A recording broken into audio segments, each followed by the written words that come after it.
On va basculer vers un moment très fort, justement, cet Access Match. Sportivement, on l'a évoqué avec Philippe, le supporter grenoblois, avec vous, les consultants Sud Radio. Mais il y a aussi le terrain, d'un côté, mais il y a aussi ce qui va se passer dans les bureaux, quoi qu'il arrive, à l'issue de ce match. On en parle avec Philippe Spanghero. Hé, camarade, t'as pas 100 balles? Sud Radio Rugby. Des millions, des millions, vous êtes charmante. Vous voyez ce que ça fait déjà 1 million, Armina? Où est l'argent? Où est l'argent? C'est bon, faut le dire. Bonne nuit, Philippe. De beaux rêves. Je n'étais rien et voilà qu'aujourd'hui, je suis le gardien du sommeil de ces nuits. Je l'aime à mourir. Johan, j'ai l'impression que tu découvres ce jingle et ça me rend tout chose parce que j'ai l'impression que tu découvres Philippe sous un nouvel aspect. Philippe nous étonnera toujours, c'est ça.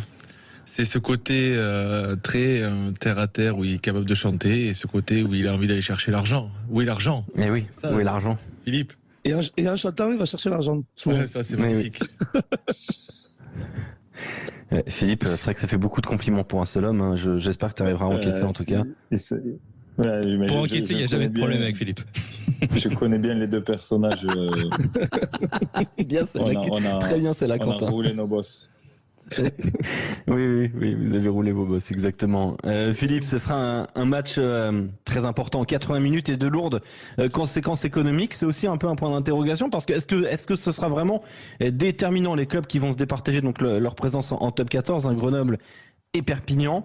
Pour celui qui est actuellement Perpignan, quel impact cela aurait-il de descendre en Pro D2?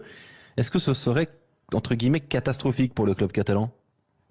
Alors, c'est un peu moins grave pour l'équipe qui descend que pour celle potentiellement qui monte.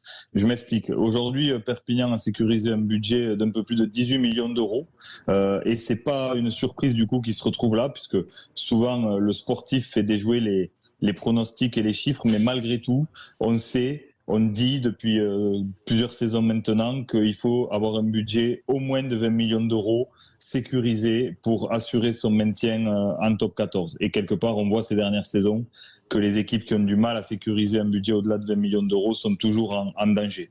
Et c'est le cas de Perpignan aujourd'hui avec un budget d'un peu plus de 18 millions d'euros. Mais Perpignan a des partenaires solides avec des prix moyens sur tout ce qui concerne le sponsoring, les hospitalités, la billetterie, assez élevé finalement en top 14 et forcément aussi en Pro D2 si malheureusement ils étaient amenés à redescendre. Et donc il se passerait quoi si Perpignan descendait? Il perdrait à peu près 1,5 million de droits de la Ligue, puisqu'on sait aujourd'hui qu'en moyenne, c'est 2 millions d'euros de reversion de la LNR par club de Pro D2 et 3,5 millions environ de base pour les clubs de top 14, avec tout un tas de systèmes de variables et de primes pour les clubs notamment qui performent en phase finale. Mais donc, pour Perpignan, il y aurait 1,5 million à peu près de pertes sèches de reversion LNR. Certainement un peu de déperdition de sponsors, mais Perpignan réussirait malgré tout à sécuriser un budget aux alentours de 12,5, 13 millions d'euros, peut-être même davantage. Et on sait que ça correspond au très très gros budget de Pro D2, puisqu'aujourd'hui Grenoble est le plus gros budget de Pro D2 avec 13,8 millions de budget. Et donc on sait que Perpignan tout de suite aura un budget et une structuration qui les amènera dans une volonté de remonter tout de suite avec les armes pour le faire. Du côté de Grenoble, c'est beaucoup plus délicat, puisque aujourd'hui, on le disait, Grenoble a structuré un budget de 13,8 millions. C'est l'ogre de cette Pro D2 financièrement. C'est normal, il y a un gros bassin, il y a un stade intéressant qui permet de faire un niveau moyen de billetterie élevé, des hospitalités. Ils ont quelques gros partenaires titres. Mais tout ça sur une économie de Pro D2 depuis plusieurs saisons. Donc, si Grenoble montait, ils auraient en effet 1,5 million sécurisé de plus de la LNR. Mais derrière, il faudrait aller chercher beaucoup d'argent parce que à l'intersaison, c'est très difficile d'aller chercher des gros partenaires. Je parle de budget, de partenariat à 100, 200, 300 000 euros. C'est des discussions qui se mènent pas comme ça à la va-vite puisque la saison va reprendre dans 2 mois. Et donc, c'est très difficile d'aller chercher ce niveau de partenariat. Donc ça demande beaucoup d'énergie commerciale pour aller sécuriser tout un tas de petits partenaires avec bien sûr une évolution du prix moyen, puisque on change de division, le spectacle n'est pas le même. Donc, il y aura quand même une évolution mécanique du chiffre d'affaires avec les partenaires existants. Mais tout ça pour dire qu'un Grenoble à 13,8 millions aujourd'hui aura énormément de mal, voire même ce sera quasiment impossible d'aller chercher les 20 millions qu'il faut pour tout de suite se donner les moyens de sécuriser sa place en top 14. Donc voilà, donc on sait que c'est une année de transition importante. L'aléa sportif, heureusement, la magie du sport, elle existe toujours. Et c'est pas forcément les budgets qui font les équipes sur le terrain. Mais c'est vrai que cette formule, même si personnellement je la trouve intéressante, elle amène quand même une vraie fragilité, surtout si c'est l'équipe de Pro D2 qui est amenée à monter par rapport au peu de temps qu'elle a pour organiser et structurer son budget, son recrutement pour être compétitif en top 14. Oui, exactement. Non, mais je te rejoins totalement, Philippe. On est d'accord. Juste, c'est une confirmation qui amène une réponse rapide, ou pas d'ailleurs. On est d'accord. Les deux clubs ont constitué deux budgets pour deux scénarios différents, a priori. Oui, mais sur le papier, la difficulté, c'est le commerce. En ce moment, on sait que la période est difficile et donc on sait que notre modèle économique repose sur les partenaires privés. Et du côté de Grenoble, on sait ce qu'on va aller chercher puisqu'il y a des subventions aussi, il y a des grilles de reversion de subventions, notamment des collectivités en fonction de la division dans laquelle vous jouez. Mais c'est pas énorme, c'est pas ça qui change la donne. Ça se joue à quelques centaines de milliers d'euros, c'est important, mais ça change pas le modèle. Ce qui va changer le modèle économique, clairement, c'est la capacité de cette équipe de Grenoble, si elle montait, à aller chercher des gros partenaires. Et ça, c'est extrêmement difficile. En plus, Grenoble s'est structuré autour d'un actionnariat plutôt sain. Il n'y a pas de vrai mécène au FCG capable de dire, écoutez, moi, on se donne les moyens, je mets 5 millions sur la table, quitte à ce qu'on perde 5 millions la saison prochaine, mais tout de suite, on sera compétitif pour assurer notre place en top 14 la saison prochaine. Grenoble n'est pas dans ce modèle-là, c'est plutôt sain, mais en tous les cas, parce que Serge Kampf était capable de le faire il y a quelques années encore. Mais...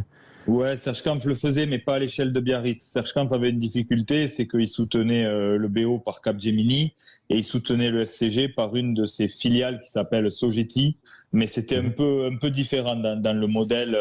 Voilà, il y avait quand même une volonté des dirigeants grenoblois d'essayer d'être raisonnable et de tenir un budget. Mais en tous les cas, voilà ce qu'il en est aujourd'hui. C'est vrai que si Perpignan descendait, ce serait moins dommageable d'un point de vue économique, d'un point de vue de la pression sur les dirigeants, que si Grenoble devait, ce soir, à la fin de cet Access Match, se retrouver en top 14. On ouvre du coup la partie débat avec toi, Philippe, après avoir bien tout compris grâce à toi. Cette nouvelle formule qui retarde de facto l'échéance et qui retarde aussi la préparation pour la saison prochaine pour celles qui tentent de monter notamment en top 14. Est-ce que cet enjeu sportif palpitant de l'Access Match est un peu rattrapé parce qu'il fait subir en termes d'organisation budgétaire au club? Est-ce que c'est en fait finalement une seule montée déguisée en 1,5, Johan Huget, Julien Thomas? Johan? J'ai eu cette discussion déjà sur un plateau avec Maëlys et Boxis, en lui expliquant que à l'époque, quand je jouais en Pro D2, on faisait tout pour gagner et être le premier, parce que c'était le but, parce que le premier avait en avril ou avec un peu de points d'avance la possibilité de recruter, de budgétiser, d'aller chercher des gros joueurs, effectivement. Et aujourd'hui, je trouve que alors certes, l'attraction de cet Access Match est très bien, ça met un côté sportif, mais sur le plan financier, la structuration d'un club pour monter, d'aller chercher des partenaires, c'est impossible. C'est impossible d'aller chercher des partenaires le 3 juin quand on sait qu'on va monter. Et donc voilà, je trouve que c'est effectivement celui qui reste, si c'est Perpignan, lui c'est déjà programmé, donc c'est plus facile. Mais la question de Grenoble, s'ils montent, ils sont en train de ils partagent leur stade avec le foot, donc il y a toute la réorganisation à faire autour de ça. Les matchs ne sont pas les mêmes, c'est le jeudi en Pro D2, samedi, donc les partenaires ils ont plus de visibilité. Donc il y a pas mal de choses à prendre en compte que le 3 juin, c'est impossible à réorganiser. Donc cette montée pour Grenoble, elle sera, on le sait, difficile s'ils montent. Ouais, Julien Thomas, est-ce qu'en fait on se ment, au rugby français en calfeutrant le fait qu'il n'y ait qu'une seule réelle montée en top 14 ? Est-ce que tu irais jusque-là ? Oui et non. Non, pas forcément mentir, parce que quand même ça amène forcément du spectateur, téléspectateur, de l'audience, de la valorisation peut-être à ce championnat de faire ce format-là. Par contre, pour les clubs, intrinsèquement le club de Grenoble, je ne vois pas comment il peut trouver de 13,8 millions de budget parce qu'il monte en top 14, arriver vers les 20 millions et se permettre de pouvoir exister.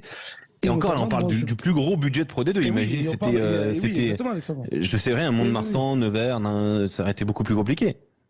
Donc c'est vrai que cette formule déjà du premier qui n'est pas encore monté, qui était Oyonnax, alors que l'ancienne formule, le premier était en access directement sur le top 14, pouvait se permettre déjà d'élaborer un budget et de prévoir les recrutements. Moi je parle sur le côté sportif, je n'arrive pas à comprendre comment ces clubs-là, sportivement, à la dernière minute, peuvent constituer une équipe de calibre dans un recrutement, parce que quand même à Grenoble ils ont une belle équipe, ils ont quand même la feuille de match qui va être belle ce soir, sauf que c'est des joueurs qui sont aussi sur la fin.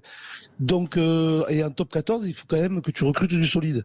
Comment tu peux recruter des mecs qui sont disponibles, surtout quand tu montes sur les dernières journées comme ça, il y a un access match. Ouais, il y a forcément des choix sportifs par défaut, et c'est vrai que un manager et ses entraîneurs, ses adjoints, ils ont une vision du rugby et ils vont chercher les joueurs pour répondre à cette vision-là, à la façon dont ils veulent jouer le rugby. Et aujourd'hui, c'est vrai que dans cette situation-là, tu es obligé de faire en partie des choix par défaut, et donc tu subis complètement cette montée. Après, je suis pas d'accord avec toi, Alex, sur le fait que c'est une seule montée déguisée en com, parce que sportivement, je le répète, mais jusqu'à il y a 2 ans, les équipes de Pro D2 se l'étaient gagnées. Et puis encore une fois, il y a aujourd'hui en Pro D2 des équipes qui se sont structurées autour de quelques mécènes. Je sais pas si demain il aurait envie de mettre cet argent-là sur la table, mais par exemple le club de Provence Rugby qui est détenu par Monsieur Philippon de voyagesprivé.com, qui est une magnifique boîte, aurait potentiellement les épaules si demain il montait comme ça pour soutenir.